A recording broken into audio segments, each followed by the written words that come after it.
Ask அப்படிங்கிறதுக்கு ரெண்டு meaning இருக்குது. ஒன்று சொல்லு அப்படின்னு ஒரு மீனிங், இன்னொன்று வந்து கேளு அப்படின்னு ஒரு மீனிங். இப்போ வந்து ஆஸ்க் வச்சு நம்ம கொஞ்சம் சென்டென்சஸ் பார்க்கலாம். அவனை காத்திருக்க சொல்லு அப்படின்னா ஆஸ்க் ஹிம் டு வெயிட். அவனை போக சொல்லு, ஆஸ்க் ஹிம் டு கோ. அவனை வர சொல்லு, ஆஸ்க் ஹிம் டு கம். அவனை வெளியே போக சொல்லு, ask him to get out.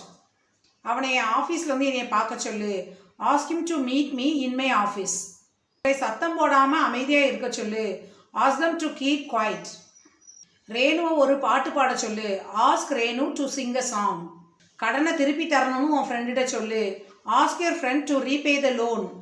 அவளை ஒழுங்காக நடந்துக்கிட சொல்லு, ask her to behave properly. அப்பாவை ஃபோன் பண்ண சொல்லு, ask your father to ring up. அவங்ககிட்ட சத்தம் போடாமல் இருக்க சொல்லு, ask them not to shout. அவங்ககிட்ட கதவை மூட வேண்டாம்னு சொல்லு, ask them not to close the door. அவர்கிட்ட கவலைப்படாதன்னு சொல்லு, ask him not to worry.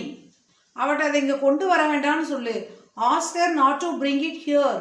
அவர்கிட்ட என்னை தொந்தரவு செய்ய வேண்டாம்னு சொல்லு, ask her not to disturb me. Ask him not அப்படிங்கிறதுக்கு அப்புறம் ஒரு ப்ரெசன்ட் டென்ஸ் வெர்பு, மெயின் வெர்பை சேர்த்தோம்னா நம்ம அந்த சென்டென்ஸை மேக் பண்ணிடலாம். இந்த வாக்கியங்களெல்லாம் ப்ராக்டிஸ் பண்ணி பார்த்தோம்னா we can easily speak English. பிடிச்சிருந்தா லைக் பண்ணுங்கள், ஷேர் பண்ணுங்கள்.